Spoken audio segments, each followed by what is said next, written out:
Bonjour à tous et à tous, bienvenue sur la chaîne Phenomenal Catch et on se retrouve aujourd'hui pour cette fameuse vidéo, la vidéo sur l'histoire de Stephanie Vaquer. Alors je m'excuse parce que cette vidéo a légèrement un peu de retard, je l'avais prévu pour le mois de décembre, mais pas non plus à ce moment-là, enfin pas de base, parce qu'en fait de base j'avais écrit tout un script, sauf que le script c'est malheureusement effacé. Voilà, donc j'ai dû tout recommencer à zéro. C'était super, hein, vraiment, ça m'a plu. Mais bon, sans plus tarder, on va tout de suite commencer avec la vidéo du coup de l'histoire de Stephanie Vaquer et de son ascension dans le monde du catch. Stephanie Vaquer est une catcheuse chilienne née en 93 et qui a commencé sa carrière de catcheuse à l'âge de 19 ans en 2009. Et elle va d'ailleurs commencer sa carrière sous le nom de Dark Angel. Finalement, elle va abandonner ce surnom pour prendre son nom civil, donc Stephanie Vaquer, car à l'époque, il y avait déjà une autre catcheuse qui se prénommait Dark Angel. Comme précisé, elle a commencé sa carrière au Chili, mais elle va très vite aller du côté du Mexique, car la scène mexicaine, à ce moment-là, elle est en pleine explosion. Mais malheureusement, en 2013, Stephanie Vaquer va subir une triple fracture du nez, ce qui va la forcer à arrêter sa carrière de catcheuse pendant pas moins de 2 ans. A noter qu'à ce moment-là, elle était littéralement serveuse dans un magasin, dans un restaurant, et qu'elle va littéralement presque vivre dans ce magasin pendant 2 ans du fait qu'elle a dû mettre sa carrière de catcheuse en pause.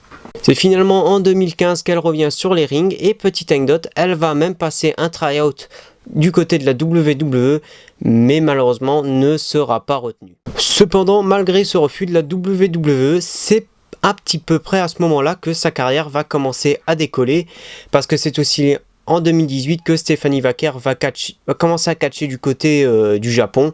C'est d'ailleurs à partir de ce moment-là qu'elle va avoir son fameux maquillage pour justement symboliser la fameuse fracture qu'elle a eue. Et elle va signer en 2019 du côté du CMLL, qui est la plus grosse fédération de catch au Mexique du coup.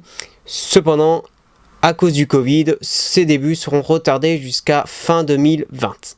Elle intégrera la division par équipe féminine de la CMLL, alors tout d'abord en équipe avec Dailis, mais c'est finalement avec Zekis qu'elle finira par toucher l'or, car c'est avec cette dernière qu'elles finiront par remporter qu'elles deviendront les premières championnes par équipe féminine occidentale du CMLL, et quelques mois plus tard, elles remporteront également les titres par équipe CMLL féminin tout court. C'est d'ailleurs en parallèle de ça que Stephanie Vaquer va également débuter du côté de la NJPW, car oui, il y a un partenariat entre la CMLL, la AEW et la NJPW, et la AEW, on va très vite en reparler, car Stephanie Vaquer va tout simplement intégrer un tournoi pour devenir la nouvelle champion strong féminine, sauf qu'elle perdra en demi-finale face à Mercedes Moné. Et quelques mois plus tard, elle sera également challengeuse pour le titre de champion féminin NJPW, mais malheureusement, elle perdra également son match.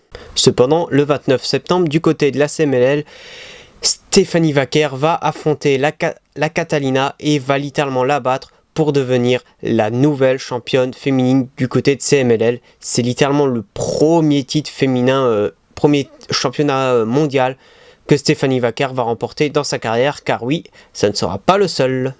Et c'est en mars 2024 que Stephanie Vaquer a à nouveau sa chance pour le championnat féminin de la Strong.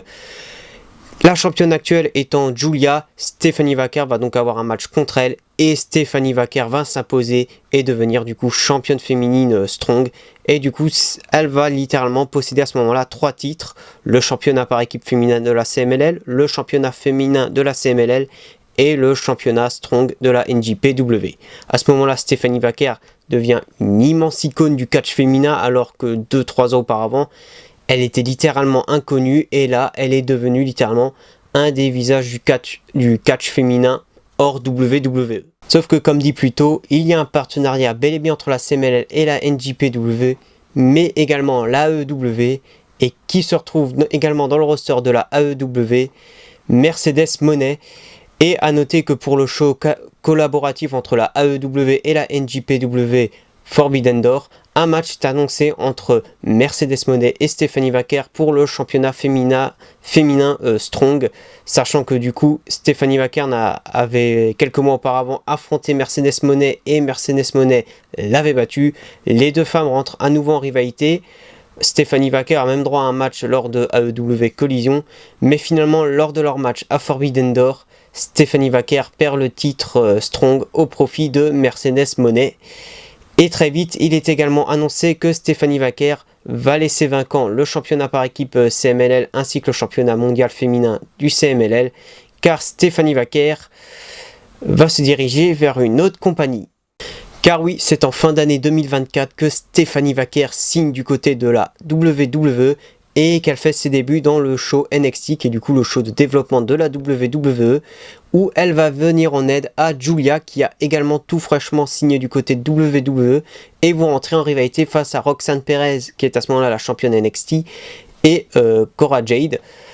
Elles vont finalement avoir un match par équipe lors de Halloween Havoc 2024, où Giulia et Stephanie Vaquer vont sortir gagnantes. Elle participe également au Iron Survivors Challenge lors de Deadline. Malheureusement, elle ne remporte pas le match étant remporté par Giulia. Cependant, Stephanie Vaquer remporte un match Fatal 4-Way du côté de NXT New Year's Evil et devient challengeuse au titre champion nord-américain féminin du côté de NXT. Et c'est lors du PLE NXT Vengeance Day 2025 que Stephanie Vaquer remporte son tout premier titre à la WWE, donc le championnat nord-américain féminin. Et à noter qu'à ce moment-là, c'est Giulia qui est la championne féminine NXT, titre qu'elle a récupéré face à Roxanne Perez lors de New Year's Evil. Sauf que les deux femmes vont bientôt s'affronter lors de NXT Roadblock, où les deux titres sont mis en jeu.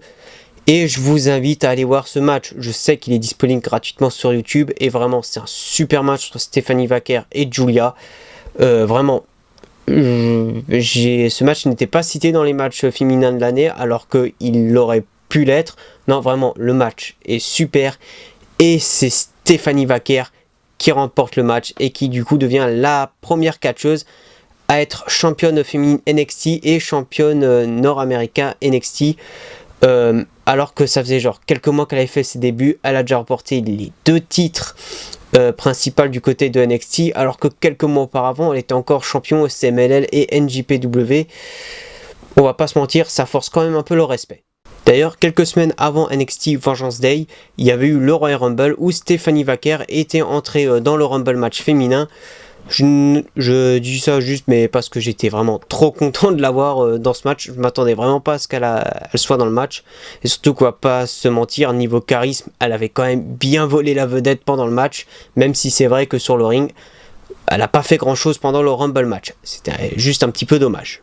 Sauf que Stephanie Vaquer va devoir rendre le titre NXT nord-américain vacant, gardant seulement le championnat féminin NXT, titre qu'elle va défendre lors de Stead and Deliver dans un match Fatal 4-Way contre Giulia, Jada Parker et Jordynne Grace, match où bien évidemment Stephanie Vaquer va sortir gagnante.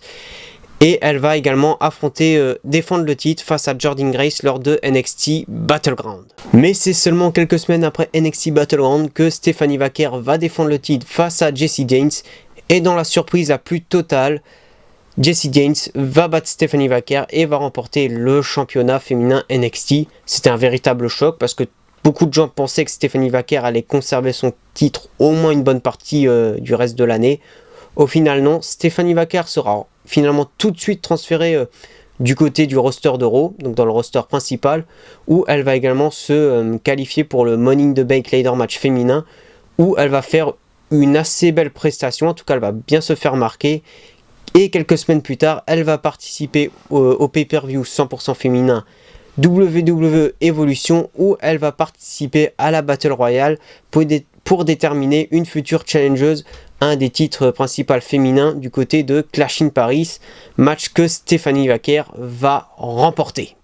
Très vite, un match entre Stephanie Vaquer et Naomi sera annoncé du côté de Clash in Paris pour le titre poids lourd féminin. Match que j'attendais énormément parce que si vous me suivez depuis le début de la chaîne, vous savez que je suis un gros fan de Stephanie Vaquer. Et la voir à Paris, déjà quelques mois auparavant, j'y pensais pas parce qu'elle était encore dans le roster de NXT, alors j'étais ultra content. Sauf que Naomi tombe enceinte et décide de rendre le titre poids lourd vacant. À ce moment-là, on pourrait supposer qu'une autre catcheuse aurait été mise face à Stephanie Vaquer du côté de Clash in Paris. Et au final, non. On n'aura rien eu du tout à Paris, même pas la présence de Stephanie Vaquer. Je peux vous assurer que j'étais un petit peu déçu. pas non plus au point voilà, de boycotter le show, hein, faut pas déconner non plus, mais ouais, j'étais franchement très déçu de cette décision. Mais finalement, elle aura quand même droit à son match de championnat lors de WrestlePalooza où elle affrontera Io Sky.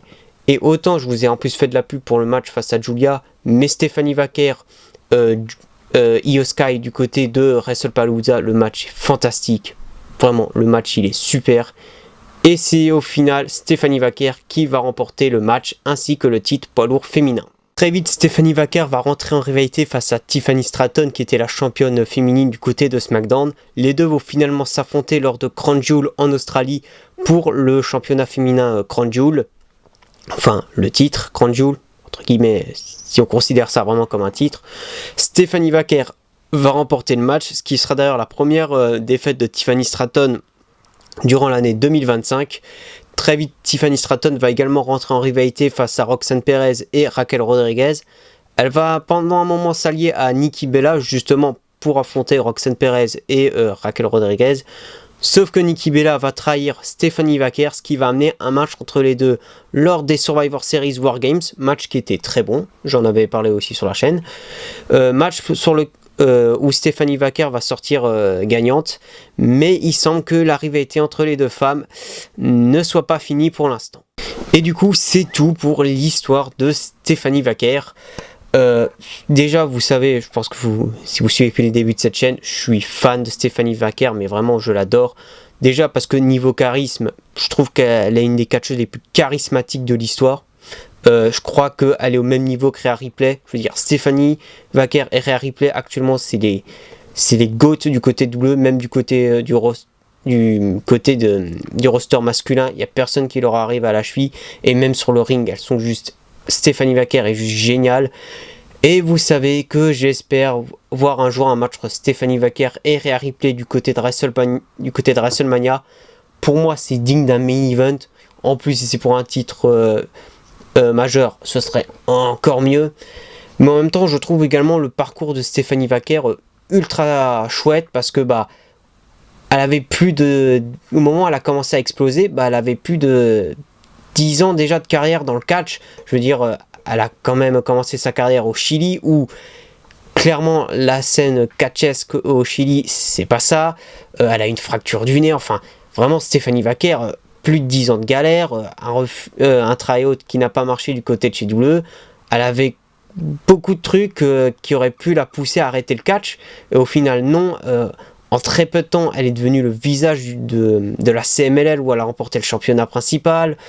Elle a remporté le championnat NJP, un des championnats du côté de la NJPW. Très vite, elle est arrivée du côté de WWE où elle a presque remporté les gros titres. Je veux dire, le titre NXT, le titre poids lourd, il ne manque plus que le titre WWE du côté de SmackDown et elle a remporté tous les titres majeurs du côté de WWE. Non, vraiment, Stephanie Vaquer, je trouve en plus, comme dit, c'est un super parcours. Et vraiment, voilà, je suis désolé de dire, mais pour moi, Stephanie Vaquer, c'est une des meilleures catcheuses de l'histoire. Et du coup, c'est tout pour cette vidéo. Alors, le cadre a légèrement un peu changé pour cette vidéo, parce qu'en fait, je voulais pas me lever et puis voilà, je trouvais que ça changeait un peu. Du coup, c'est la dernière vidéo de cette année. Comme dit, il y aura la vidéo bilan de toute l'année qui sortira du coup l'année prochaine, le pronostic de Royal Rumble et résultats du Royal Rumble. Concernant Ciné-Catch, il n'y aura pas de nouvel épisode au moins avant février, mi-février, fin février, je ne sais pas exactement encore quand.